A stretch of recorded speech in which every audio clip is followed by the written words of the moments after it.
10 minute चालू रहेगा ना। ये तो पैसा मत देना उसको। ठीक है। महाकरुणी तथागत भगवान गौतम बुद्ध,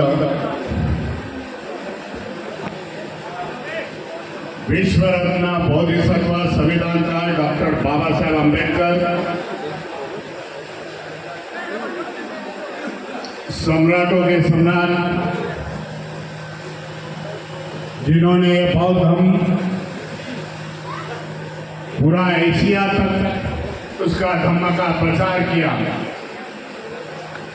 इस देश के एक सम्राट अशोक, बहुजनों के सभी महापुरुषों को विनम्र अभिवादन करता हूँ। इस धम्मपीठ पर बैठे हुए पूज्य भंते जी, उनका शानदार संघ को मैं वंदन करता हूँ।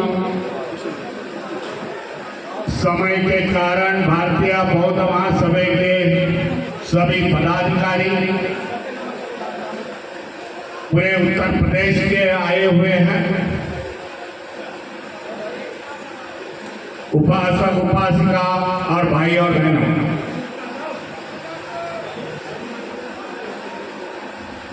आज के बीच में संबोधित करते हुए बड़ी प्रसन्नता मिली। प्रमोद जी ने बताया गया भीमराव जी आना ही पड़ेगा। काफी कार्यक्रम मेरा व्यस्त होने के बावजूद मैं आपके सामने खड़ा हूं।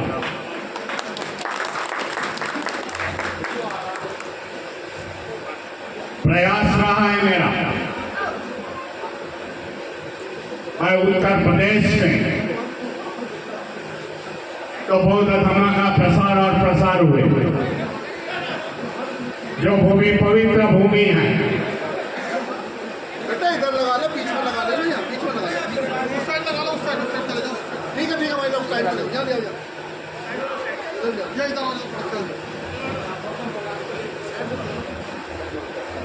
जो उत्तर प्रदेश की भूमि है, पवित्र भूमि है। भगवान गौतम बुद्ध के जुड़ी हुई है, उनके जन्मों से, उनके कर्मों से। सभी पवित्र स्थलें उत्तर प्रदेश में हैं, कुछ बिहार में है। जो भूमि को वंदन करने के लिए देश भर के नहीं तो विदेशों से लोग आते हैं। यह पवित्र भूमि में हमारा बौद्ध धर्म होना चाहिए। कई बार विदेशों के जो विजिटर्स आते हैं, कई बौद्ध राष्ट्रों के बौद्ध भिक्षु आते हैं, बताते हैं कि उत्तर प्रदेश में हमारा भाई दिखता नहीं, बौद्ध धर्म के भाई हमारे दिखते नहीं। यह कमियां उनको जानती है उनको, लेकिन हम संख्या में इस उत्तर प्रदेश में ज्यादा, हमारे शेड्यूल कास्ट, शेड्यूल ट्राइब, वंचित समाज के लोग बाबा साहब को मानने वाले, श्री राम जी को मानने वाले हमारे समाज के लोग ज्यादा हैं। राजनीति में हमें सफलता मिल गई, धम्म में मिलने की भी उम्मीद रखता हूं। इसके लिए बार बार मैं उत्तर प्रदेश में आता।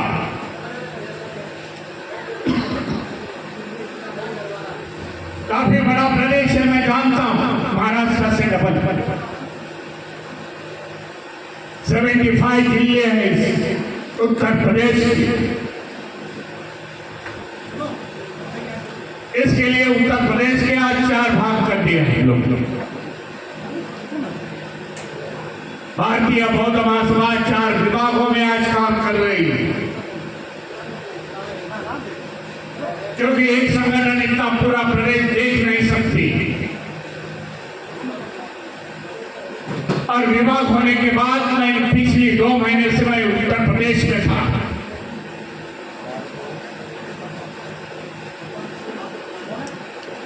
यहाँ के चीफ मिनिस्टर योगी आदित्यनाथ के मतदार संघ से शुरुआत की और मेरठ में मैं रुक गया।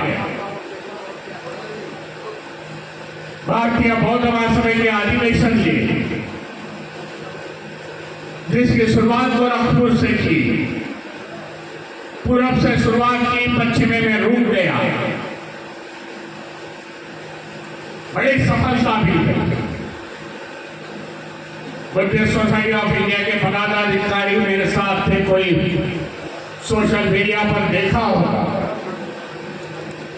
वंदे श्वेत रत्न हमारे साथ थे, उनका संग था। तब पता चला कि यहाँ की जनता जानती है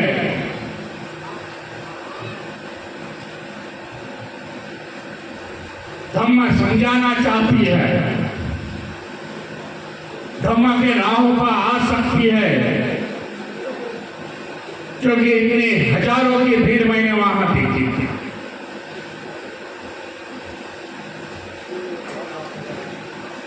ये भी मैं समझता था कि राजनीति के साथ साथ इस प्रदेश में धम्म नीति होती थी तो हम कहीं के आगे निकल जाते थे। बाबा साहब का संगठन नहीं, हमारी जिम्मेदारी है। मैं समझता हूं कि जो बाबा साहब ने स्थापित किया हुआ, तो बुद्धिस्ट सोसाइटी ऑफ इंडिया है, समता सैनिक दल है, राजनीति है, हमें उससे चलाना पड़ेगा। काफी उम्मीदें थी बाबा साहब की धम्म क्रांति के बारे में। जीवन की आखिरी क्रांति बाबा साहब की धम्म क्रांति है, ये भी जानना।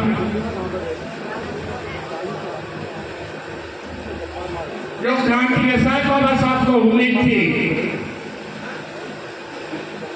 कि समाज में आगे लेके जाऊंगा, लेकिन बाबा साहब हमारे से जल्दी महापरिनिर्वाण होने के बाद हम उनके गति से गए नहीं, ये भी सच है, मैं समझता हूं।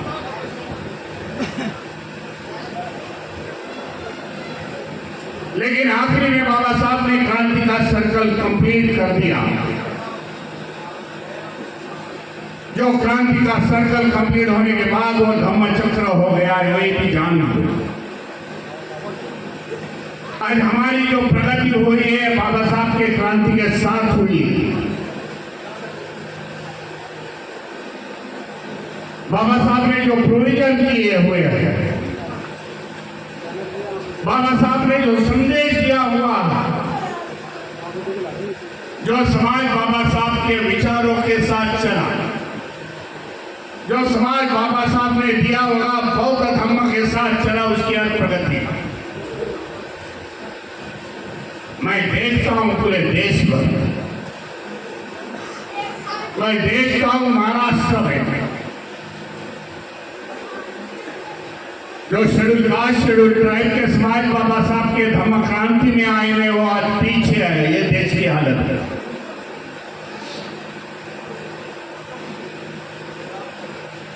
कुछ समाज जान लिए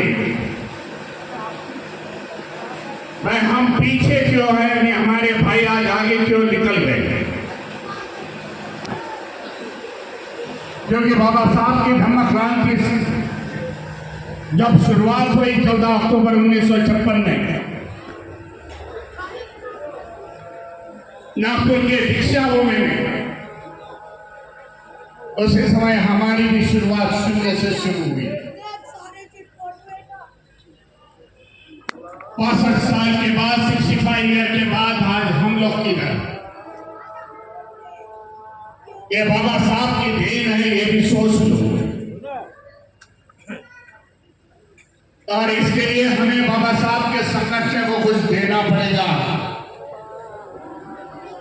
हमारी जिम्मेदारी लगती है जिसको तुम पे बैक टू सोसाइटी बोलते हो, देने का समय आ चुका है। मैं समझता हूं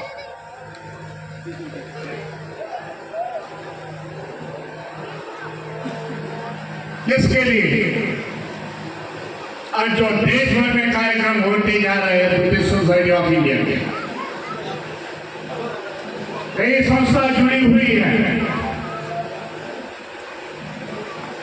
दिल्ली के गौतम जी का अंबेडकर मिशन है, उसमें गुजरात में कुछ संस्थाएं हैं। हजारों के लोगों को आज धर्मांतरित कर रहे हैं, जो उस समय बाबा साहब को अपेक्षित था। आज 62 साल के बाद ये देश का चित्र आगे आ रहा है। जो समाज के नए बच्चे पढ़ लिख के आगे आ गए, उन्होंने सोच लिया कि हमारे पुरखों ने जो गलतियां की, बाबा साहब को विरोध किया, बाबा साहब की क्रांति को विरोध किया, वो गलत है।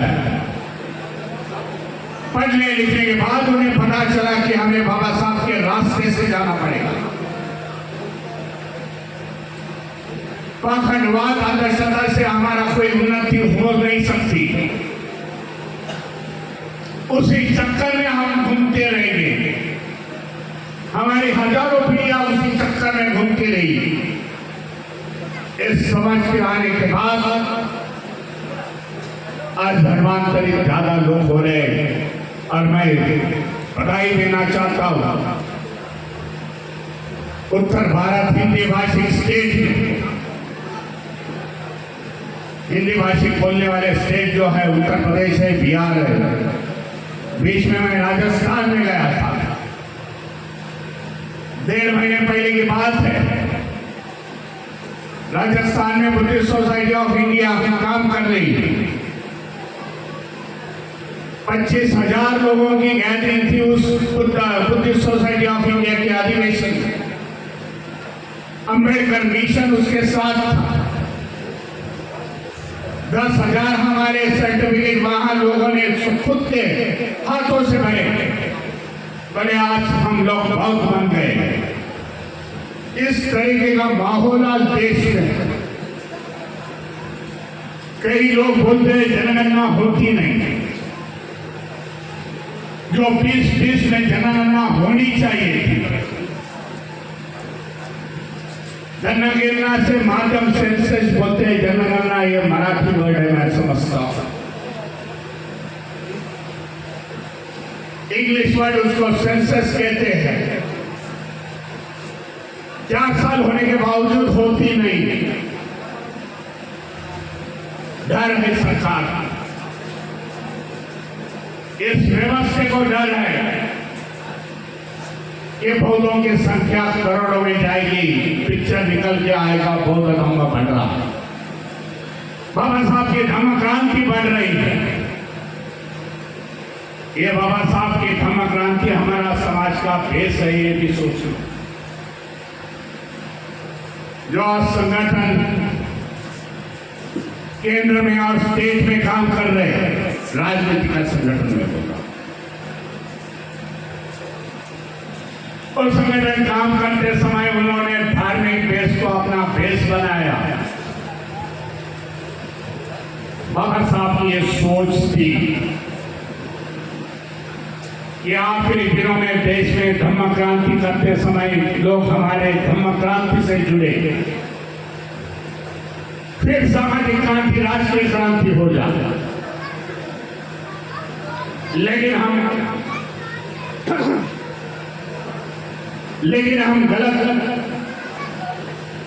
हम गलत रास्ते से गए। गलत रास्ते के लिए इसके लिए बोल रहा हूं, हम लोगों ने ज्यादा दिलचस्पी राजनीति में दिखाया और धम्म क्रांति और सामाजिक क्रांति हम लोगों ने पीछे डाली। मैं समझता हूं ये रास्ता गलत था।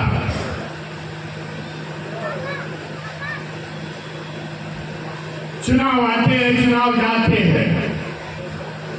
5 साल सरकार रहती है, चुन के आने वाले जो लोग हैं वो 5 साल रहते हैं। 5 साल के बाद उनको कोई पूछता है। एक सरकार आती है, एक विचारों की सरकार आती है, दूसरी विचारों की सरकार आती है। लेकिन तुम सामाजिक क्रांति, धम्म क्रांति इस देश में करोगे, बौद्ध बनोगे, कई हजारों साल हम लोग उस पर टिक रहेंगे। इस देश में बौद्ध धर्म को दबाया जा रहा है, उसका इतिहास दबा जा रहा है। सच कोई बातें कभी बाहर नहीं आती। इसके लिए हमें समझना पड़ेगा हमारा इतिहास क्या है,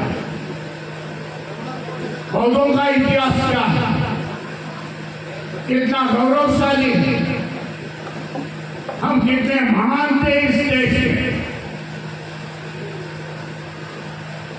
हमने भी इस देश पर 1200 साल राज्य किया है, बौद्ध राजाओं ने। इतिहास बताता नहीं। उस 2000 साल पहले हमारे 19 यूनिवर्सिटीज थी। तो मैं बोलता हूं दुनिया में अंदाज था, एजुकेशन का अंदाज था तब देश में 19 यूनिवर्सिटी। दुनिया भर के लोग यहाँ आते थे पढ़ने के लिए, बौद्ध भिक्षु बन के जाते थे, बौद्ध धर्म का प्रचार और प्रसार करते थे।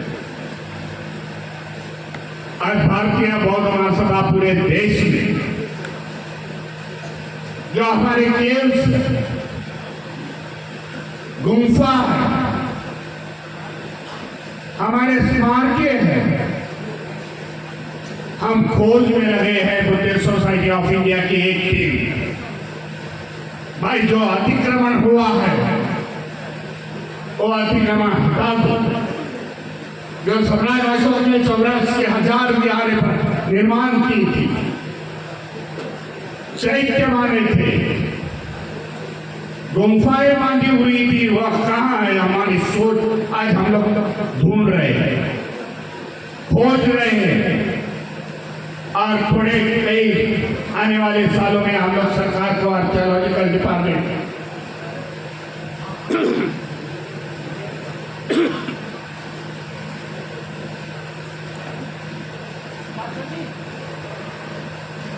आर्कियोलॉजिकल डिपार्टमेंट ऑफ इंडिया को सौंपा जाएगा। बता जाएगा ये बौद्धों की धरोहर है, हमारे पूर्वजों ने, पुरखों ने हमारी बनाई है। वो आज हमें वापस चाहे, हम लोग उसका रिस्टोर करें। जो archaeological of research of India जिसकी निर्मित इंग्रजों ने की, भारत सरकार की उसकी निर्मित नहीं है। कनिंघम जो था, जिन्होंने बुद्ध गया, सांची, सारनाथ, महाराष्ट्र में देखा जाए तो अजंता वेरूला उसकी खोज की, उन्होंने आर्कियोलॉजिकल ऑफ इंडिया का डिपार्टमेंट लिखा है। उन्होंने प्रयास किया था, लिखा हुआ कि आने वाले समय में इसको रिस्टोर करेगी गवर्नमेंट ऑफ इंडिया, इंग्रज सरकार, लेकिन हुआ नहीं, क्योंकि बौद्ध धर्म यहाँ से लुप्त होने के बाद उस पर कब्जा दूसरों ने किया। आज हम लोग संख्या से ज्यादा है, हम हमारे धरोहर पर जाना चाहिए। महाराष्ट्र में ये प्रयास है कि हमारे ऐसे धार्मिक कार्यक्रम उस धरोहर में होते हैं। इसके लिए दूसरे आदमी वहां आते हुए इंक्रोचमेंट होता नहीं। इस प्रकार के प्रोग्राम उत्तर प्रदेश में भी होना जरूरी, मैं समझता हूं। आप सभी को धन्यवाद देना चाहता हूं। मैं आने वाले समय में बुद्धिस्ट सोसाइटी ऑफ इंडिया धार्मिक संस्था को ज्यादा से ज्यादा प्रोत्साहन देगी, ज्यादा से ज्यादा मेंबर उसके हो जाए और एक ढेर करे अपने मन में कि आने वाले समय में हमें कट्टर बौद्ध बनना है, क्योंकि यहाँ सांस्कृतिक अतिक्रमण है। मैं समझता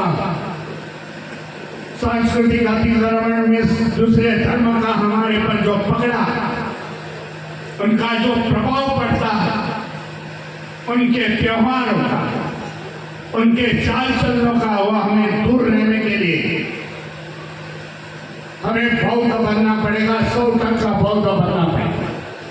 ये भी सोच लो, इस देश में हम ही माइनॉरिटीज नहीं है भाई, यहाँ मुस्लिम माइनॉरिटीज है, यहाँ जैन समाज लोग हैं, यहाँ क्रिश्चियन है, जो ये सब नाकारते हैं, रिजेक्ट करते हैं। हमें वो करना पड़ेगा, बौद्ध धर्म के रास्ते से चलना पड़ेगा। आने वाले समय में आप सभी को धन्यवाद देता हूं और उम्मीद करता हूं कि इस उत्तर प्रदेश में बौद्ध धर्म की संस्कृति, बौद्ध धर्म का चाल चलन हमारे कृति से सभी लोगों को दिखे। इसके लिए भारतीय बौद्ध महासभा मंत्री जी का जो संघ है, उसको जो संगठन काम कर रहे हैं इस देश में बौद्ध धर्म के लिए, उनको सहयोग दे दे, यही आपसे उम्मीद करता हूँ और आपकी मेहरबानी को रजा देता हूँ। नमो बुद्धाय, जय भीम, जय संविधान। बैठे रहिए 2 मिनट के लिए।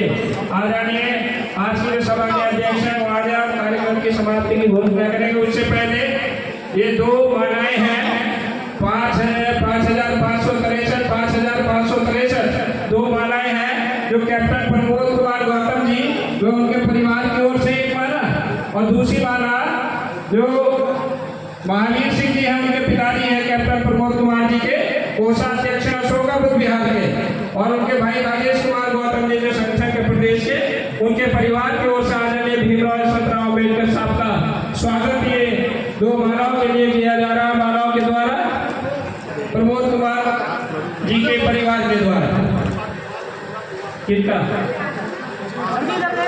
और सम्मान का क्या आदरणीय केपी सिंह हितैषी जी का, राष्ट्रीय उपाध्यक्ष जी का सम्मान करेंगे ब्रजेश कुमार गौतम जी। आज की सभा के अध्यक्ष आदेश कार्यक्रम की समाप्ति घोषणा। जयसिंह सुमन जी का, प्रदेश अध्यक्ष जी का स्वागत करें। केपी सिंह हितैषी जी,